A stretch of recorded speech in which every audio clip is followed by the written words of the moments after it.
Olá, boa tarde. O programa Eclésia analisa em cada quinta-feira temas relacionados com o inquérito do Sínodo dos Bispos sobre a família.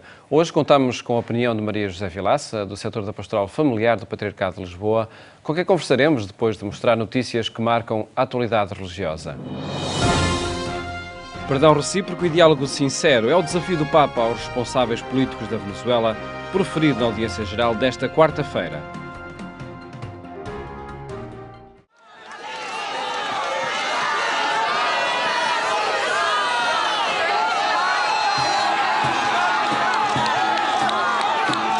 O drama social e político que vem marcando a atualidade na Venezuela está a preocupar o Papa e já se tem manifestado mesmo entre os peregrinos que chegam à Praça de São Pedro. No Ângelus de domingo, uma grande bandeira da Venezuela recordava a Francisco a violência que se vive no país. Esta quarta-feira, o Papa destacou esta situação insustentável, dizendo que acompanha o que se passa na Venezuela com particular atenção.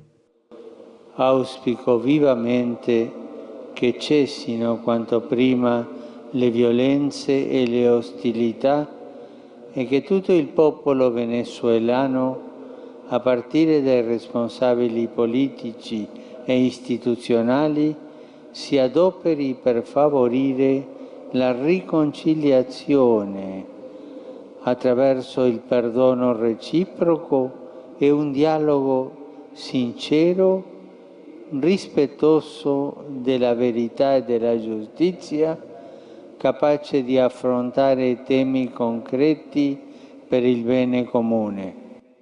O Papa assegurou a sua constante oração pelo povo da Venezuela, em particular por quantos perderam a vida nos confrontos. Aos cristãos daquele país, o Papa convidou a rezarem por intercessão de Nossa Senhora de Coromoto, para que o país reencontre rapidamente a paz e a concórdia. Desta vez, o Papa centrou a sua catequese no sacramento da unção dos doentes, dizendo que este não é a antecipação da morte, mas uma ocasião de esperança para quem sofre. Perché è Gesù che arriva per sollevarlo, per darle forza, per darle speranza, per aiutarlo, anche per perdonargli i peccati. E questo è bellissimo. Francisco sublinhou a alegria que é saber que não estamos sós no momento de dor e de doença. Il sacerdote e coloro che sono presenti durante l'unzione degli infermi rappresentano infatti tutta la comunità cristiana che come un unico corpo con Gesù si stringe attorno a chi soffre e ai familiari, alimentandolo in essi la fede e la speranza, sostenendoli con la preghiera e il calore fraterno. O Papa concluía dizendo que neste sacramento é o próprio Senhor que se torna próximo, dizendo-nos que não há sofrimento nem morte que nos afaste da sua presença.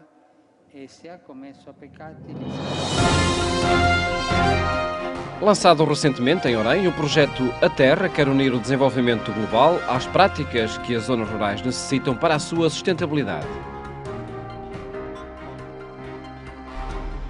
Promover o desenvolvimento e apostar na sustentabilidade das zonas rurais está no centro do projeto A Terra, concretizado numa parceria entre a Fundação Fé e Cooperação, a Fundação Carlos de Gulbenkian e diferentes associações locais de produtores e agricultores que dinamizam o concelho de Orem.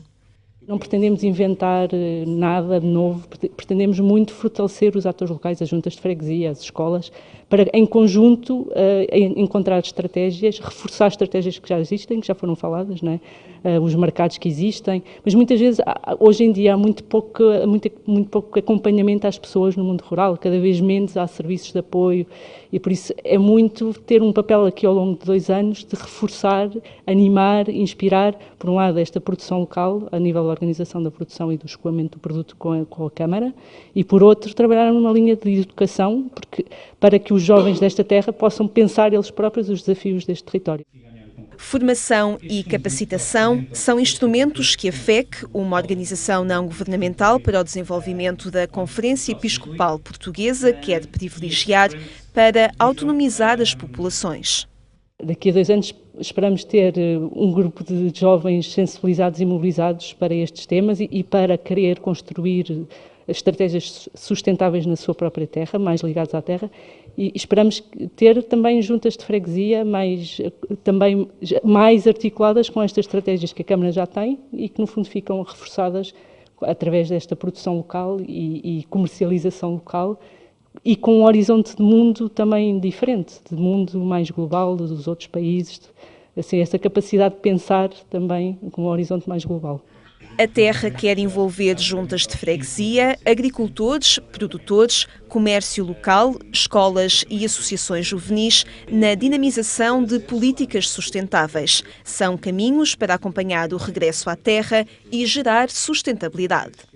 Ao nível local, por um lado, para quem está no terreno é mais fácil ver resultados, mas por outro é difícil que os próprios agricultores ou quem está a apoiar consiga ter o apoio de cima, se não for uma área muito concreta ou muito específica. Agora, tudo o que é mais global, a nível da agricultura, tem os apoios normais, mas depois as pessoas sentem-se isoladas, não é? E é essa a nossa função também.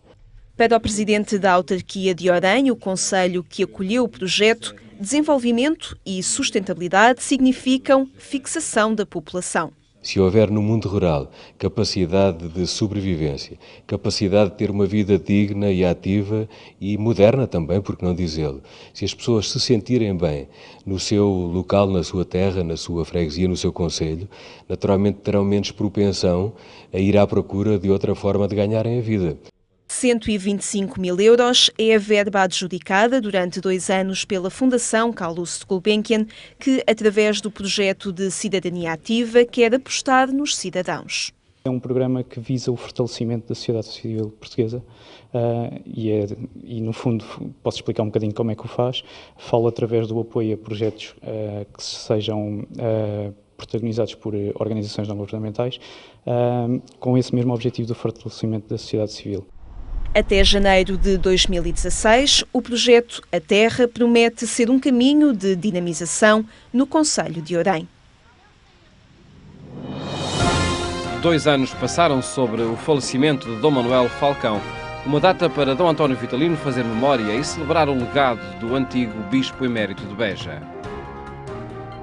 Agradecer a Deus o Bispo que esta diocese teve e agradecer o seu acompanhamento que me fez residindo no mesmo lugar, no mesmo quarto, no mesmo escritório, na Casa Episcopal comigo. Fizemos comunidade, embora ele sempre muito discreto, todos os dias rezávamos juntos e depois cada um ele ficava, por assim dizer, a escrever e a ler e a atender às vezes algumas pessoas que vinham para se reconciliar.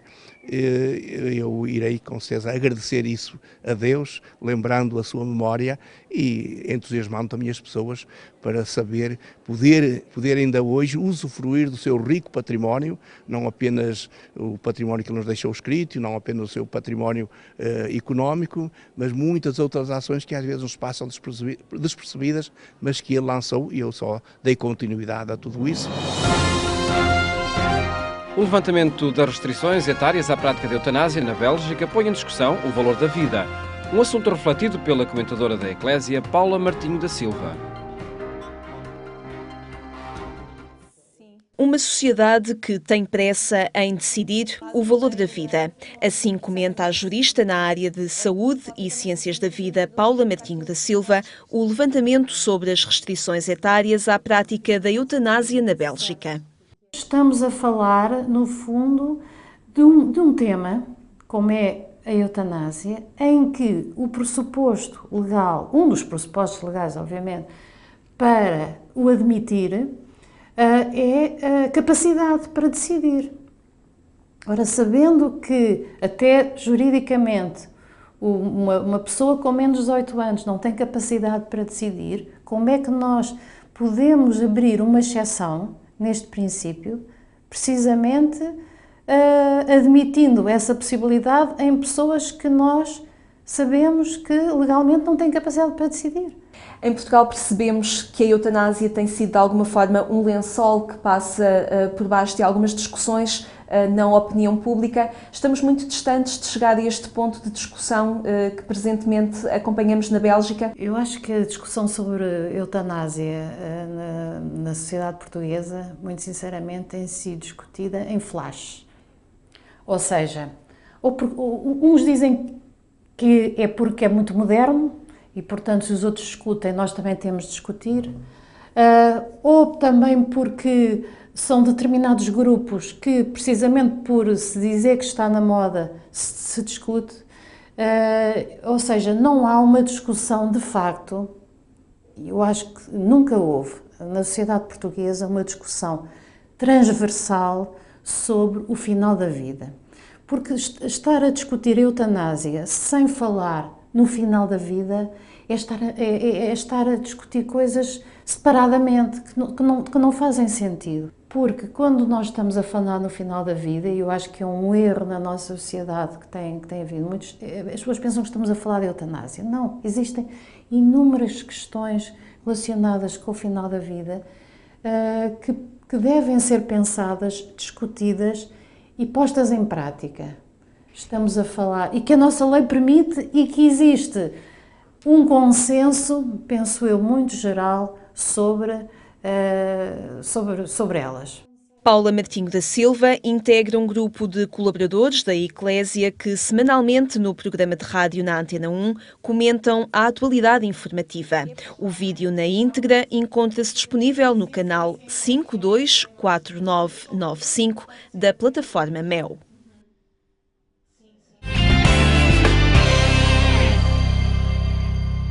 Notícias que estão em atualização permanente em agência.eclésia.pt. Tempo agora para a temática da família e a auscultação promovida pelo Vaticano para preparar o Sínodo dos Bispos começa em outubro próximo. É para isso, convidada do programa Eclésia é Maria José Vilaça, do setor da Pastoral Familiar do Patriarcado de Lisboa. Muito boa tarde, Maria José, e obrigado por estar neste programa. Perguntava-lhe, antes de mais, como recebeu este inquérito, esta auscultação que o Vaticano promoveu no âmbito do Sínodo dos Bispos. Muito boa tarde, também tenho muito gosto de estar aqui. Olha, recebi com a maior das naturalidades, porque nós sabemos que os sínodos são sempre precedidos de um tempo de consulta e, portanto, pronto, era mais um, quer dizer, foi dado assim um bocadinho enfim, maior projeção a este, porque parecia que era diferente, mas não é, quer dizer... Não teve um alcance maior? Depois, em cada diocese, foi dada a liberdade de se fazer como cada um entendesse. E aqui na Diocese de Lisboa, nós de facto fizemos tivemos um esforço de dar esse alcance maior e por isso pusemos, enfim, mantendo as perguntas como elas eram, mas demos a possibilidade de serem respondidas de uma forma mais fácil, embora sempre também com a possibilidade da resposta aberta, e pusemos na internet e, portanto, foi amplamente divulgado e daí que tínhamos tido, de facto, um alcance muito grande, quer dizer, na Diocese de Lisboa foram cerca de 10.000 respostas. E tivemos respostas de outras dioceses e de várias partes do mundo, quer dizer, ao todo foram perto de 14 ou 15.000 respostas que tivemos. Mas noutras dioceses seguiu-se o modelo tradicional do setor da pastoral familiar ou das pessoas mais ligadas ao assunto responderem e tal. Portanto, isto foi mais ou menos o mesmo que acontecia para as outras, para os outros sínodos. Eu lembro-me de pelo menos os dois últimos, foi também precedido de um tempo de consulta e tal, portanto é natural, não é? E que expectativa tem para enfim, esta auscultação, que consequências é que terá, o que é que chegará depois ao debate e às conclusões do Sínodo? Eu tenho muito claro que o Santo Padre não pretende com este Sínodo mudar a doutrina da Igreja. Pretende sim encontrar novas respostas pastorais para as situações difíceis das pessoas, não é? E que é um bocadinho também aquilo que nós procuramos na Diocese de Lisboa fazer. Aliás, a própria análise do resultado dos questionários suscitou-nos isso mesmo. Quer dizer, nós às tantas percebemos isto, estão-nos a dar as pistas, estão-nos a dar os caminhos que nós temos que percorrer a nível da pastoral.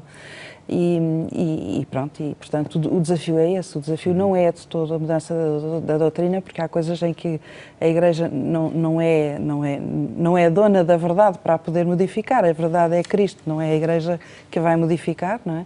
É a revelação e, portanto, há coisas que não são... Agora, a maneira como as pessoas vivem as suas circunstâncias, isso sim, isso há muito a ajudar, há muito a melhorar. Mas não há novas respostas, novas presenças a novas promover? Respostas no sentido pastoral, sim, sem dúvida. E que nova possibilidade de integração de casos difíceis, como lhe chamou, poderá vir a ser possível? Eu penso que eu não gosto de fazer futurologia, quer dizer, não sei o que é que vai... Até pelas pistas que diz que encontrou nas respostas, mas as pistas são todas no sentido de ajudar as pessoas em qualquer situação em que se encontrem, quando a encontrar Cristo, porque é esse o papel da Igreja, portanto no fundo de certa maneira purificar, voltar ao início, não é? Quer dizer, voltar ao princípio e à raiz de tudo, que é o encontro com Cristo. E isso é o trabalho da pastoral. E isso eu acho que é o grande desafio que está diante da Igreja, é esse. Quer dizer, é ser de facto um instrumento do encontro com Cristo. Portanto, é uma pastoral de proximidade, não por decreto. E que às vezes se terá talvez caído muito na tentação de pôr rótulos e fazer decretos e agir muito e fazer muitas coisas, mas aqui o que eu penso que está mais para acontecer e que é mais pedido é uma relação de amizade e de proximidade e de ser companhia das pessoas na vida. Relativizando assim a importância que pode ter, por exemplo, o acesso a alguns dos sacramentos? Porque no caso não me aflige muito, quer dizer, eu penso que isso é mais uma questão de esclarecimento, quer dizer, as pessoas quando percebem o significado dos sacramentos, eu conheço imensas pessoas, por exemplo, está-se a referir à situação dos recasados, por exemplo, de quem, não é? que não podem comungar ou... Exato, conheço muitas pessoas nessa situação que nem sequer lhes passa pela cabeça exigir uma coisa que sabem que não podem, mas têm, por outro lado, têm uma sensibilidade em relação à verdade da Eucaristia que raramente tenho encontrado em pessoas que comungam habitualmente. Percebe? Portanto, acho que também todos nós nos ajudamos uns aos outros. Quer dizer, mas não será aí que é preciso encontrar as tais novas respostas? Não banalizando, não mudando a verdade. Quer dizer, acho que é mesmo realçar aquilo que essas pessoas nos dão a nós como testemunho. E isso é muito importante. Não é dizer é tudo igual, porque não é tudo igual. E nem há melhor nem há pior. Quer dizer, claro que há melhor e pior, mas não é no sentido de dizer vocês são menos que nós.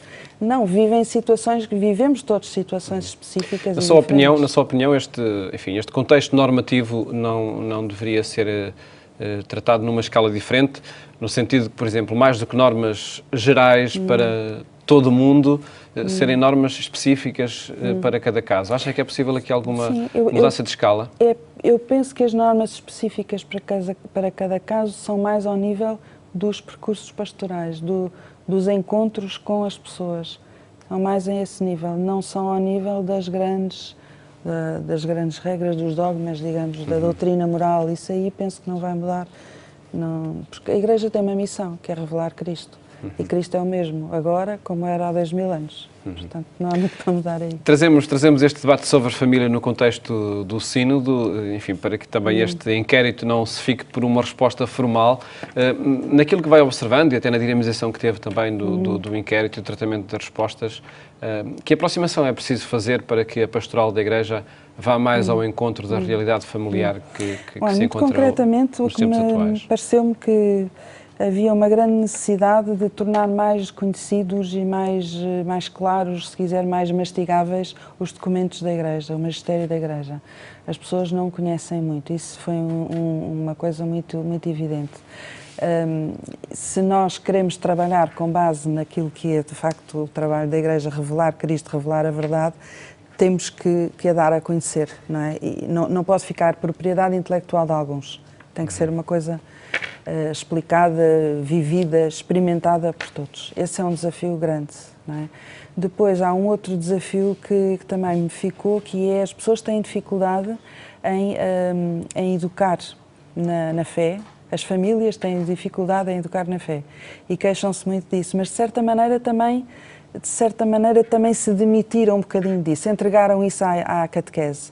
E nós gostaríamos que as famílias se sentissem elas próprias interpeladas para fazer isso. Portanto, também, se calhar, educarem-se a si próprios, a primeira coisa a fazer, não é? Até é tudo um trabalho de acompanhamento, de proximidade com as pessoas, não é? Mas diante de um quadro familiar que é hoje cada vez mais diferenciado, de que forma é que concretizar esses objetivos?